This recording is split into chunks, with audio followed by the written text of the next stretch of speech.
Dieu, gloire à Dieu, gloire à Dieu. En tout cas, que la grâce et la paix du Seigneur soient avec chacun d'entre vous.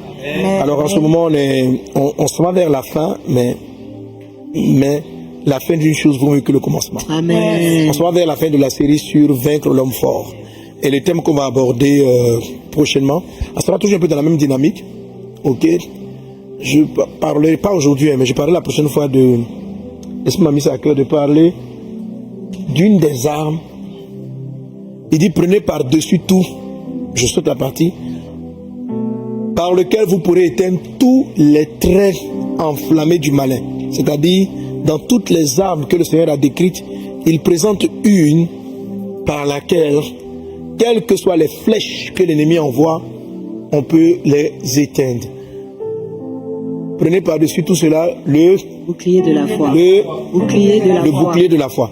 Alors on va savoir un peu comment reformuler, mais lorsqu'un homme fort est parti, lorsque l'esprit t'a lâché, une des choses qu'il va essayer de faire, c'est d'affecter à nouveau tes pensées. Satan a séduit Ève en affectant ses pensées. C'est pas parce qu'on est délivré d'un homme fort que on n'est pas à nouveau vulnérable. Voilà, on peut être vaincu au niveau de ses pensées. Et la Bible nous recommande, parmi toutes les armes de l'esprit, il faut toutes les avoir. Et il dit de cela. Donc Satan t'agresse avec des flèches enflammées qui sont un ensemble de pensées qu'il envoie vers toi. Mais la Bible dit que avec le bouclier de la foi, tu peux éteindre toute forme de trait enflammé du malin. Celle qui vise ta tête, celle qui vise ton bras, celle qui vise tes pieds, celle qui vise ton zèle, celle qui vise ta justice, celle qui vise la ceinture de la vérité, quelle que soit la zone ciblée sur ton être spirituel par une des flèches de l'ennemi, le bouclier de la foi est une arme puissante pour pouvoir les éteindre. Et puis après, au travers du bouclier de la foi, reconstituer les parties des autres aspects de l'amour qui sont fragiles.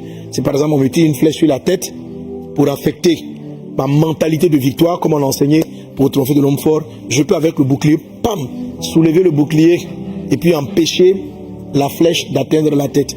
Alors une fois que je l'ai fait, je dois comprendre que ma tête est une zone sensible et puis reconstituer le casque du salut. Ok, Satan peut m'envoyer une flèche contre la cuirasse de la justice, donc des choses d'injustice que je vis, mais si je sais utiliser la foi, si je sais parler par la foi, je peux déployer donc le bouclier qui va protéger ma poitrine en attendant que je reconstitue ma cuirasse de la justice. Donc, quelque part après cette série d'aujourd'hui, on sera toujours un peu dans le combat contre l'homme fort. Cette fois-ci, on va apprendre à éteindre toutes les pensées sataniques, toutes les formes, toutes les subtilités qui viennent affecter. On parlera de la victoire dans nos pensées, de la victoire contre les flèches de l'ennemi par le développement de la foi. Que Dieu te bénisse abondamment. Ah, c'est pour te donner un avant-goût de nos prochains, mieux que 1000 ailleurs. Amen. Ça sera un temps puissant de réponse d'exaucement à vos prières. Amen, amen, amen. Alors, aujourd'hui, on va parler plus précisément du R. On avait utilisé le DDR. C'était quoi DDR?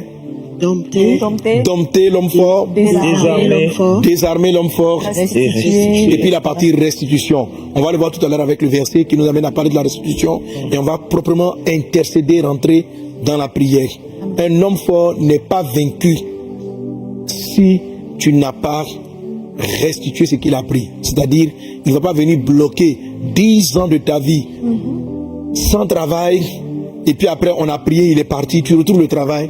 Mais c'est les 10 ans qui sont perdus.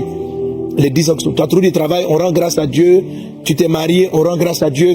Mais il a bouffé 10 ans de ta vie de jeune et tu dois être rétabli. Mais voilà, tu as fait le dé, tu l'as dompté, tu l'as désarmé, mais tu n'as pas récupéré les choses qu'il t'a prises. Aujourd'hui, on va prendre le temps de prier. Bien sûr, on revisite toujours les différents points passés dans la prière, mais on va prendre le temps de prier. C'est une émission, est un temps de prière du R. Amen. Amen. Alors, avant d'entrer dans le vif du sujet, je vais donner l'occasion à mes étudiants de poser des questions sur les aspects, peut-être aussi on a des témoins, parce qu'on en a reçu plusieurs. Donc, qu'est-ce qu'on peut dire précédemment, qu'est-ce que vous n'avez pas compris, ou est-ce qu'il y a un point, même si vous l'avez compris, vous estimez que ce serait bien qu'on puisse revenir un peu là-dessus avant de toucher le point du R. Bon, moi j'ai un point. Mhm. On a parlé de désarmer l'homme fort par le jeûne et la prière.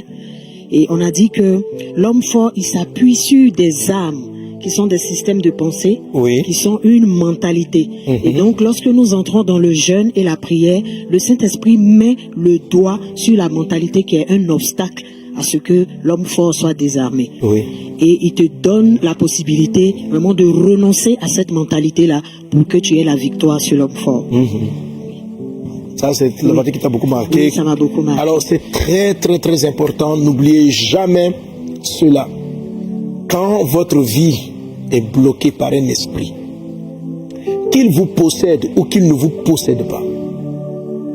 Vous savez, Jésus a dit ce type de démon ne part que par le jeûne et la prière en s'adressant à un esprit lunatique. La Bible dit qu'il y avait un jeune homme qui était possédé d'un esprit lunatique. Les disciples ont utilisé le nom de Jésus pour en venir à bout, mais ils n'ont pas pu. Quelle était la particularité de cet homme fort? C'était un homme fort qui agissait en fonction des cycles de la lune. C'est pourquoi on l'appelle lunatique. Aujourd'hui, les scientifiques disent que, vous savez, avant, la manifestation des esprits lunatiques s'était faite par des changements d'humeur ou par la maladie appelée épilepsie. Donc, l'épilepsie était considérée parmi des maladies lunatiques. Donc, les médecins de l'époque rattachaient les crises épileptiques de plusieurs malades au cycle de la lune. C'était un ensemble de remarques. Et aujourd'hui, scientifiquement, cette affirmation est un peu battue en brèche. Un jour, je priais par rapport à ce qu'il m'a dit non, qu'il y a un lien, pas forcément le cycle de la lune, mais certaines étoiles, etc. Il y a des manières, il y a une forme de mysticisme spirituel que les gens utilisent pour attacher des malédictions au cycle. On a déjà traité ça dans le sujet, n'est-ce pas? Les malédictions cycliques. Ok? La Bible nous dit par exemple qu'il y a certains qui ont le pouvoir en Job chapitre 3 de maudire le jour. Voilà. Donc, ce n'est peut-être pas la lune, mais il y a certains qui vont, mais on va les classer dans la même catégorie. C'est-à-dire que par rapport au cycle du jour et de la nuit, certains vont rendre malade. Donc bref, cet enfant-là était tourmenté par un homme fort qui ne le possédait pas forcément. Mais dans la pratique, les démons qui opéraient était un esprit des eaux, parce que son père dit que quand l'esprit le saisit, il amène à vouloir se jeter dans les eaux, et aussi un esprit qui l'amenait à se jeter dans les flammes, et peut-être l'esprit qui l'amenait à perdre la conscience, à devenir comme épileptique, possédé qui saisissait. Et le père dit quand l'esprit le saisit, donc un peu comme si l'esprit ne le possédait pas permanemment, ok. Bien vrai qu'il devait avoir des esprits qui le possédaient permanemment, mais qui arrivaient, qui le saisissaient, et l'enfant perdait le contrôle de lui-même, et il était amené à faire des folies. Alors, c'est cet esprit-là que Jésus a chassé. Mais les apôtres n'ont pas pu. Ils n'ont pas pu, ils ont tenté, ils ont prié au nom de Jésus, et ils n'y sont pas arrivés. Et quand ils ont voulu comprendre pourquoi ils n'étaient pas partis, Jésus leur a dit, cet esprit-là, cette sorte de démon, ne part que par le jeûne et par la prière. Donc, c'est là qu'on a compris que les types d'hommes forts partent par le jeûne et la prière. Quand Jésus a dit aux disciples de jeûner et de prier, il n'était pas en train de parler que le jeune homme devait jeûner, c'est pas ce qu'il disait, mais les disciples eux-mêmes devaient jeûner. Alléluia. Amen. Et là, tout de suite, toi et moi, on va entrer dans le jeûne. Amen. Amen. Amen. Hein? Ceux qui ont suivi la matinale du miracle, samedi, j'ai parlé du jeûne instantané. Alléluia. Amen. Voilà. Hein? C'est nous qui avons défini qu'un jeûne commence à 6 h pour finir à 18 h. Tu as lu ça où ça? Hein? Qu'un jeûne prend 24 heures. Tu as lu ça où? Voilà. Ok. Ton jeûne peut s'étaler sur une année, peut s'étaler sur un jour, peut s'étaler, mais c'est un état où, sur lequel tu es revenu, où on perd. Un jeûne, notez-le bien. Le jeûne n'est pas pour vous faire gagner. Le jeûne est pour vous faire perdre. Que ce soit le jeûne contre l'homme fort ou quel que soit le jeûne, quand vous lisez Ésaïe chapitre 58, tout au départ, c'est de laisser partir des choses. Ne pas s'attacher à ses biens, ne pas s'attacher à ses penchants, ne pas s'attacher à ceci, ne pas s'attacher à cela. Donc le jeûne n'est pas cité. Vous jeûnez pour obtenir. Il dit vous jeûnez pour obtenir, mais vous n'obtenez pas. Et après, dans la recommandation du jeûne, il va montrer des captifs qu'il faut libérer, perdre, laisser partir des choses, laisser partir. Donc le jeûne, qui est agréable à Dieu et qui est efficace pour triompher de l'homme fort, est un jeûne où il y a des choses que vous laissez partir. Et qu'est-ce que vous laissez partir? des systèmes de pensée, des raisonnements, des a priori qui sont très souvent très raisonnables. C'est la raison pour laquelle tu as besoin que l'Esprit du Seigneur vienne t'indiquer, étant donné que toi-même, tu trouves cette attitude-là normale, étant donné que tu la trouves normale, que tu l'excuses, que tu la justifies, tu as besoin que l'Esprit vienne te dire que l'homme fort fonctionne peut-être avec la paresse. L'homme fort fonctionne dans ton âme avec des excuses constantes. L'homme fort fonctionne avec un rejet de ta propre personne. L'homme fort fonctionne avec l'image que tu te donnes de l'argent. Et si tu as compris le séminaire, tu vas réaliser que l'homme fort, comme je dis tantôt, comme l'esprit lunatique, ne possède pas toujours, mais il influence tes pensées, il influence ton raisonnement, ta manière de penser. Alors on va rentrer dans le jeûne. Alléluia. Amen. Instantanément. Amen. Amen. Et on va s'humilier devant Dieu. On va porter le sac et la cendre. Yes. Et on va invoquer le Saint-Esprit. Afin qu'il vienne prendre le contrôle de nos pensées. Amen. Afin qu'il vienne mettre le doigt sur ce sur quoi l'esprit de ténèbres s'appuie pour te créer des problèmes de santé. Amen. Qu'est-ce que l'homme fort utilise? L'homme fort du village, l'homme fort de la lune, l'homme fort des problèmes cycliques. Sur quoi il s'appuie pour maintenir dans ta vie la pauvreté financière? Sur quoi il s'appuie? Quel est le système de pensée sur lequel il s'appuie pour bloquer ta vie professionnelle? Malgré ta chrétienté, tu es comme les apôtres, tu as prié, esprit de pauvreté, quitte ma vie. Mais malgré ça, tu n'arrives pas à décoller. Quel est le système de pensée derrière lequel il s'abrite? C'est le jeûne, l'humilité, s'humilier devant ton Dieu pour dire: Père, purifie mon cœur. Je reconnais que il y a en moi quelque chose qui ne va pas. Quel est le système, quel est le raisonnement, quelle est la forteresse, quelle est la pensée que j'ai admise qui m'empêche de voir ma situation financière s'être décantée.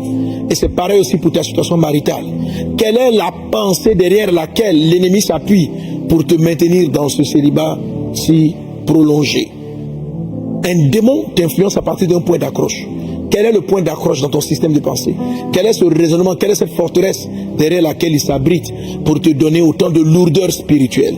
Veux-tu entrer dans le jeûne avec moi? Amen. Bon, je ne suis pas en train de dire que chaque fois tu as fait des jeûnes instantanés. Tu es jeune, mon frère. Prends un moment, tu te prives de la nourriture. Alléluia.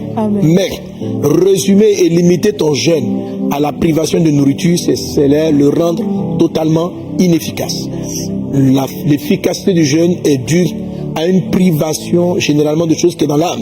En Ésaïe 58, il dit ceci: est-ce un jour pour vous, n'est-ce pas un jour pour humilier vos âmes? Donc l'élément principal dans le jeûne, c'est l'humiliation de l'âme.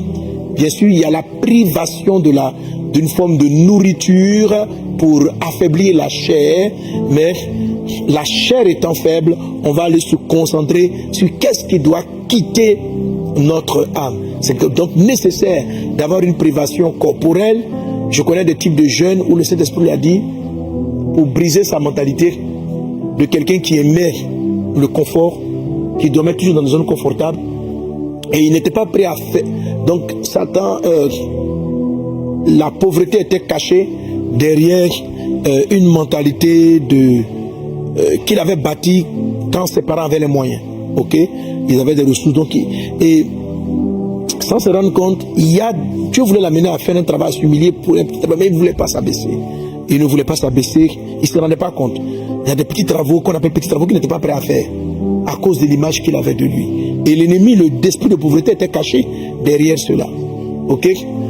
Alors, quand lui il va rentrer dans le jeûne et la prière, cet homme-là, quand il va prier, l'esprit va lui dire de se priver de son lit.